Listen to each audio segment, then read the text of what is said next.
This video is inspired by the new ice hero Seymour. We've seen examples of him shining in mono ice decks in the top cut at Worlds, and I think he would shine in any deck that can play him. And in this video, I'll show you 3 examples where Seymour has transformed an old deck idea into something much more interesting and much more potent. The first time Seymour enters the field and you pay the 1, you'll already feel like you've regained a decent return on your CP investment. And as soon as he attacks and you're able to pay the 1 a second time, you've already made a profit. And then any further attacks beyond that are just gravy. So that's the kind of continuous value that Ice has been lacking until now. And if we supplement our deck with other cards that force discards and dull freezes, we can keep our opponent locked out and unable to respond in any meaningful way. So speaking of lockdown, the new lock works really well with Seymour because each discard that we can trigger from Seymour will also result in a dull freeze if lock is on the field. And then we've got the usual suspect of other ice forwards that complement this package. So Rufus, Shantotto, who'll end up costing just 1 CP once our opponent is down to 1 card or less, and Justola, who can reliably remove things each turn when she attacks as long as the opponent's on a low number of cards. We've also got the Opus 19 Shiva as a great way of continuing the pressure because she's effectively free by drawing us a card. And we'll always want 3 of Sidwath in any ice deck, and as many Emina as we can fit in to make sure that we're able to get the Sidwath into play as quickly as possible. All of this is going to be the core of the deck, and then it's a question of what route do we take to fill out the rest of the deck. So the first idea that occurred to me was to revisit Theodore. For a while I've been trying to build a deck that would get the best out of him. If we can warp Theodore as early as turn 1, then that will force our opponent to empty their hand, either to stop his entry effect from having any impact because they've already got down to 0 cards, or they cling on to some kind of response that will cancel an auto, but even that's going to cost them cards from their hand, so they're still probably going to be down to a low hand size once all of that's resolved. The problem was always, once you've done all that, what do you do next? Because Ice never felt like it was strong enough to maintain that early advantage, but Seymour is the card that it's been waiting for. So once we've reduced our opponent down to 0 cards before Seymour's even entered the field, then there's no danger of him being killed in response that turn. And on the next turn, the opponent's only going to draw 2 cards, so it's unlikely that they're going to be able to find a way to kill him before you can then trigger him on the next turn. So straight away, you're increasing the chances that you're getting that investment back from the Seymour because he'll live long enough to generate that value.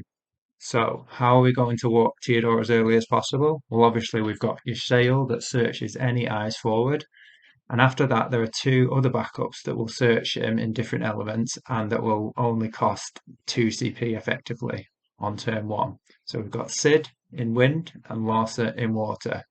There are other cards that would search him, but they're too expensive in terms of their net CP, or they might be attached to a forward, which is not as economical as a backup because backups will tap for CP in future turns, whereas forwards are liable to be killed and then you're not getting that return.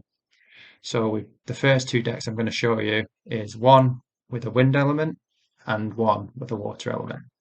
So let's take the wind one first because, spoiler alert, it turns out that has the much better options in terms of what cards can support that core set of ice cards that we were just looking at. So Barrelite is Locke's best friend. He's basically Vice, but he only costs 3 CP instead of 4. So every time you force a discard, Barrelite will dual freeze something the same way that Locke will. So if you've got both of them on the field, you're getting 2 dual freezes for each discard. We can also run Lulu and Alexander because now more than ever, there are a lot of big costed forwards. So Seymour himself is one of them, Tybas another, that need killing as quickly as possible. So having that option in the early game can be the difference between letting your opponent spiral out of control or nipping things in the bud if need be. Also, Alexander can kill monsters for free by drawing you a card, so that's great. Brother lets us search either for Seymour or Barreleye. Zidane is another kind of discard. and we can bulk out the rest of the deck to meet the required win count with efficient backups that cost 3 CP, but it will net as a card. So if we put all of that together, we end up with a deck that looks something like this. So to reiterate the strategy, we want to play one backup on turn one, as well as walking Theodore. So we've got 6 searches for Theodore. So together with the 3 copies of himself, that's 9 possible ways that we can start off turn one by being able to warp the Theodore. And obviously we want to be able to play a backup as well, which is partly why the backup count is so high. If we've gone first, then we'll draw a card to go to 6 in hand. We'll play a backup, which is effectively cost us 2 cards. And we'll warp Theodore, which will also cost us 2 cards. So we'll end the turn with 2 cards in hand. Turn two, we'll remove a warp counter from Theodore, and then we'll look to, ideally, play a 3 CP backup and pass, which would leave us with 3 cards in hand. And then on turn three, Theodore will attempt to enter the field, and as I said before, he'll either will and force 3 discards, or your opponent will have kept something back to respond to it, but that itself is going to cost them cards, probably 2, if not 3. So at the start of turn three, we've got that situation where they're either on 0 cards or probably 1 card at best. And then the coast is clear to play your Seymour if you have it, because you'll already have your 2 backups. So you could pitch, play Seymour, tap 1 to pay for the ability, or depending what you've drawn, you might go for one of the other lines of play. Let's now look at the water option. It turns out that there aren't really that many water cards that when you look at them, they blow you away. Here are some of the best candidates that I think would go into this deck. So Auron is pretty cool because he protects our forwards, and he'll also draw you a card if he goes to the break zone while Seymour is on the field because Seymour is a summoner. We can also run Lena backup. Since we're running the Sid Waff, it's unlikely that it's already unlikely that Lena is ever going to be triggered to draw as a card. So I suppose it's an extra deterrent, but it does mean that we don't necessarily need to run the Emina backup to make sure we get that Sid because we've got the 2 options now, Sid and Lena. So there's a decent chance of just simply drawing into one of those 2 things. Celestia can offer protection to our forwards. Cloud of Darkness can become cheaper if our opponents had to discard, which obviously we're going to be trying to make that happen, or if we've drawn a card ourselves. So potentially she could be free, and she also causes another dual freeze. Then we've got Ultimecia, who can also be a discard. She's a 2 CP and multi-element, so it might be that you need to wait a little while before you want to play her to field because you'll need to tap backups of 2 different elements, which might take a few turns to set up. And then, similar to the wind deck, we can bulk out the water count in the deck with good 3 CP backups, such as Astrologian or Flopper. I've added Titus here as well because he seems like a decent option in terms of applying that extra pressure, but in terms of value, you're just paying for a forward that doesn't do anything on entry. So he's not great, but as I said before, it's just difficult to look at what are the other good options in water. So here's what that deck looks like. And I'll just leave it on screen for a few seconds for you to digest. There's not a lot else to say. I've talked through all the main cards already. Okay, so as if that wasn't enough, I've now got one more deck idea to try and exploit the use of Seymour as best as we can. So it's using a different element combination. A few opus ago, I was looking at the possibility of a Knights deck that either didn't include Corilla at all, or it might have included a bit, it didn't have as many 2 CP Knights to make sure that you're going to hit with Corilla every time. So it was more just, it felt like running Kurilla kind of railroaded you down a certain deck building route. And I like to deck build, so I was looking at what other possibilities might there be.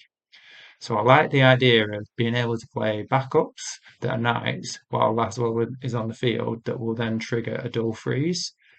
So we've got the Pelennor and Segbaridus that can do that. And then there was also the Bilo backup that's a knight. That's 3 backup options that will trigger Laswell. I also really like the Waff version of Snow that gains haste if you control 2 Waff characters, so i.e. him and just 1 more. If there are 2 characters on the field, then each time he attacks, he will then dual freeze something. Seguarides and Pelennor are WoF characters themselves, so there's a bit of synergy already there. And the new Sid WoF backup, the newish Sid WoF backup that we say is a must in eyes, obviously that complements so as well. So suddenly we're going to have at least one backup very early on. So Snow's going to be live each time you find him, really. If we tie all of that in with the ideas I've already talked about regarding Seymour himself, then you end up with a deck that looks something like this. It's really fun to play. You always feel like you've got something impactful to do. And often the hardest part is actually choosing between, you feel like you've got three or four really good cards in your hand. You're like, oh, I could play this, I could play this. And you can't afford to do everything. So it's quite nice to feel that way. Whereas with some decks, often you feel like, well, I just need to play this backup. I just need to do this. I just need to this. And it can feel a bit more linear. But this deck, it always feels like you've got something exciting to do, or it does to me anyway. Okay, I think that's enough for now. Thank you for watching. I hope you've enjoyed it. Let me know in the comments what you like or dislike about the decks or the video itself. And yeah, till next time, take care.